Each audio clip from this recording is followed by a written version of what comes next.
આજે આપણે બનાવીશું સાંભાર મસાલો। તો આ સાંભાર મસાલો તમે 1 વર્ષ સુધી સ્ટોર કરી શકો છો અને આ સાંભાર મસાલાનો ઉપયોગ તમે હોટલ જેવો સાંભાર બનાવવા માટે કરી શકો છો। તો સાંભાર મસાલો બનાવવા માટે સૌથી પહેલા આપણે અહીંયા ગેસ ઉપર એક મોટી કઢાઈ મૂકી છે। તો કઢાઈની અંદર આપણે અહીંયા 2 ચમચી જેટલું તેલ ઉમેરીશું। આપણે અહીંયા વધારે પડતું તેલ નથી ઉમેરવાનું, આપણે અહીંયા ફ્રાય કરવા માટે જ ઉમેરવાનું છે તેલ। જો તમે આ રીતે તેલ ઉમેરીને મસાલા ફ્રાય કરીને તમે અહીંયા બનાવશો ને તો તમારો મસાલો આખું વર્ષ સુધી એવો ને એવો જ રહેશે અને આ મસાલો તમારે અહીંયા ટાઈટ બરણીમાં ભરી અને તમારે ફ્રીજમાં રાખવાનો છે, એટલે વર્ષ સુધી તમારો એક જ સ્વાદ સાથે અને એકદમ સરસ રીતે અહીંયા મસાલો તમે અહીંયા જાળવી રાખશો। તો સૌથી પહેલા આપણે અહીંયા તેલ ગરમ થાય એટલે આપણે એમાં સૂકી મેથી ઉમેરીશું। તો મેથી મેં અહીંયા 2 ચમચી જેટલી લીધી છે। જો તમે અહીંયા વધારે મસાલો બનાવવા માંગતા હોય તો તમારે આ રીતે તમારે અહીંયા મેથીનું પ્રમાણ થોડું વધારે લઈ લેવાનું છે। તો તેલ આપણું અહીંયા ગરમ થઈ ગયું છે, તો હવે આપણે એમાં સૂકી મેથી ઉમેરીશું। સાથે જ આપણે અહીંયા 2 ચમચી જેટલી ચણાની દાળ ઉમેરીશું, 2 ચમચી જેટલી આપણે અહીંયા તુવેરની દાળ ઉમેરીશું, 2 ચમચી આપણે અહીંયા અડદની દાળ ઉમેરીશું। આ બધું જ આપણે અહીંયા થોડું શેકી લઈશું।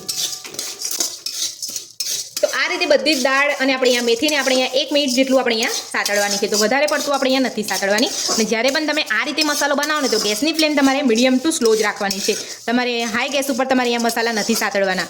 તો 1 મિનિટ જેટલું આપણે અહીંયા થઈ ગયું છે, તો હવે આપણે એમાં આખા મરિયા ઉમેરીશું। તો મેં આખા મરિયા અહીંયા મેં 1 મોટી ચમચી જેટલા લીધા છે, તો મરિયાનું પ્રમાણ મેં અહીંયા થોડું ઓછું રાખ્યું છે। જો તમે અહીંયા તીખો સાંભાર મસાલો બનાવવા માંગતા હોય તો તમારે અહીંયા થોડા મરિયાનું પ્રમાણ વધારી દેવાનું છે।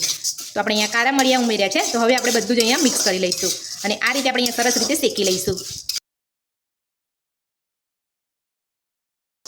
આ રીતે ઘરે તમે સાંભાર મસાલો બનાવશો ને તો તમે ઘરે જ્યારે પણ સાંભાર બનાવશો ત્યારે આ મસાલાનો ઉપયોગ કરશો, અહીંયા તમારો હોટલ જેવો જ સાંભાર બનશે અને ખૂબ જ ઓછા ખર્ચમાં તમે અહીંયા ઘરે સાંભાર મસાલો બનાવીને સ્ટોર કરી શકશો। તો આપણું અહીંયા સરસ રીતે બધું જ સતરાઈ ગયું છે। તો હવે આપણે અડધી વાટકી જેટલા મીઠા લીમડાના પાન ઉમેરીશું।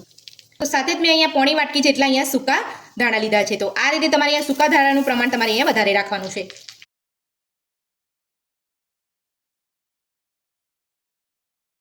તો બધું જ આપણે અહીંયા મિક્સ કરી લીધું છે। તો હવે આપણે અહીંયા 2 ચમચી જેટલું જીરું ઉમેરીશું। જીરાને પણ આપણે અહીંયા બધા મસાલા સાથે સરસ રીતે આપણે અહીંયા સાતરી લઈશું।